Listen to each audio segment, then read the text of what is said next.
सूत जी महाराज से शौनकादिक ऋषियों ने प्रश्न किया कि ये परीक्षित जी कौन है और परीक्षित जी को 7 दिनों में मरने का श्राप क्यों मिला, मृत्यु का श्राप क्यों मिला।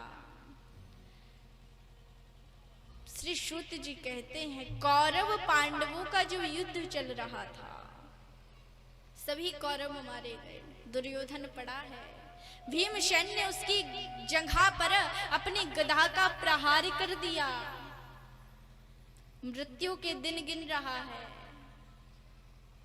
अश्वत्थामा आया, दुर्योधन ने अश्वत्थामा से कहा 5 पांडवों के सिर काट कर ले आओ, मैं समझूंगा मुझे सब कुछ मिल गया।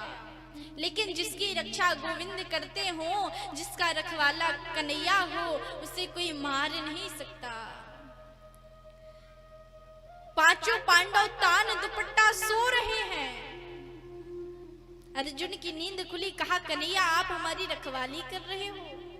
कन्हैया ने कहा तुम 5 मेरे साथ और कहीं चलो, यहाँ रहना सुरक्षित नहीं है। 5 पांडवों को लेकर कन्हैया दूसरे कक्ष में चले गए। खाली जगह देखकर द्रौपदी के 5 पुत्र आकर लेट गए। जाको राखे साया मार सके ना कोई, बाल न बाका कर सके जो जग वैरी होया। रक्षक जिनका गोविंद है, कन्हैया जिनका रखवाला है, उन्हें कोई मार नहीं सकता। अश्वत्थामा आया, द्रौपदी के 5 पुत्र सो रहे थे, 5 के सिर तलवार से काट ले गया और दुर्योधन को दिखाया। रोशनी में दुर्योधन ने देखा जमीन पर गिर पड़ा, मृत्यु हो गई। अश्वत्थामा ने देखा ये तो द्रौपदी के पुत्र हैं, पांडव तो अभी जीवित हैं। जिस मैया के, जिस माता के 5 पुत्र मारे जाएं, उस माता की स्थिति क्या हुई होगी। द्रौपदी आज विलाप करती है, क्या बिगाड़ा था मेरे पुत्रों ने, जो दुष्ट अश्वत्थामा ने उसे मार दिया। अर्जुन ने कहा द्रौपदी रो मत, बालकों के हत्यारे को कभी छोड़ना नहीं चाहिए और मैं छोड़ूंगा भी नहीं। केश पकड़कर अश्वत्थामा को लाया गया। अश्वत्थामा ने ब्रह्मास्त्र चला दिया, आकाश मार्ग से ब्रह्मास्त्र आ रहा है। अर्जुन कन्हैया की शरण में आए, भगवान ने कहा ब्रह्मास्त्र छोड़ दो। दोनों ब्रह्मास्त्र टकराकर शांत हो गए। केश पकड़कर अश्वत्थामा के अर्जुन द्रौपदी के समक्ष खींचकर लाया। द्रौपदी प्रणाम करती है अश्वत्थामा को, जिसने उसके 5 पुत्रों को मारा है, उसको प्रणाम करती है द्रौपदी। क्यों? क्योंकि वह ब्राह्मण है। बालकों का हत्यारा कोई भी हो, उसे कभी छोड़ना नहीं चाहिए, और ब्राह्मण चाहे कोई भी हो, उसे कभी मारना नहीं चाहिए, कैसा भी हो, कोई भी हो। प्रणाम करती है द्रौपदी। कहा क्या करोगे इसको मारकर? इसको मारकर मेरे बेटे तो वापस नहीं आ जाएंगे। गुरु का पुत्र है, गुरु जैसा ही है, मत मारो।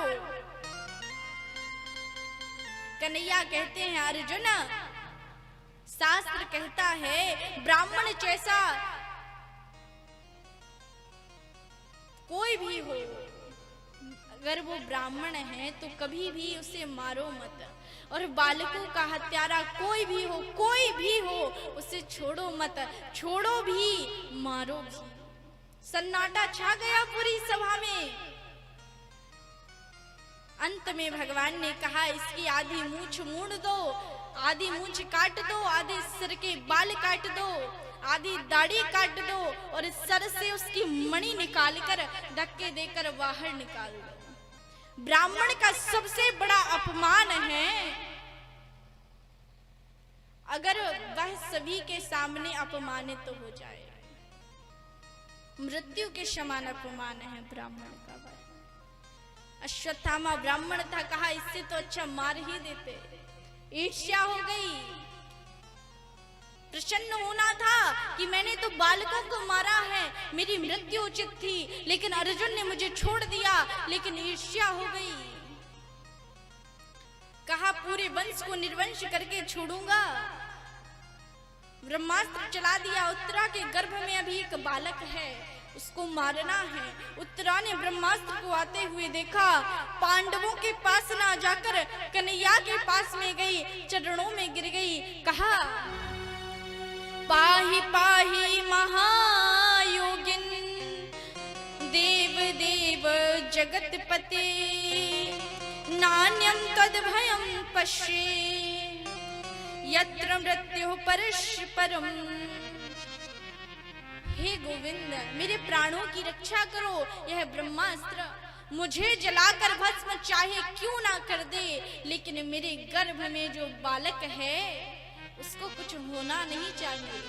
भगवान ने कहा मातृ भाव अपने मन में लाओ।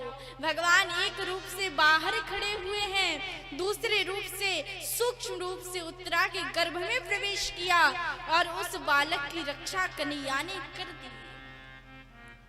ब्रह्मास्त्र शांत हो गया। मैया कुंती को पता चला। कन्हैया से कहा कि आप तो भगवान हो, प्रणाम करती हूँ गोविंद आपको। कन्हैया कहते हैं बुआ जी आप तो मेरी बुआ हो, आप मुझे प्रणाम करती हो। अगर मैं भगवान हूं तो भगवान से कुछ मांगना चाहिए, कुछ मांगो। युधिष्ठिर ने कहा मुझे वरदान दो कि चाहे जीवन में जितने भी कष्ट आए, मुझे मैं कभी सत्य से हटूं नहीं, सत्य पर रहूं। सुभद्रा ने कहा मेरा मन रूपी भौरा आपके चरण कमल रूपी पिंजरे में हमेशा कैद रहे। द्रौपदी ने कहा मैंने आपको सखा माना है, आपने मुझे सखी माना है। यह सखा सखी का प्रेम निरंतर बना रहे, कभी कम ना हो। सभी ने कुछ ना कुछ मांगा। माता कुंती खड़ी हुई हैं।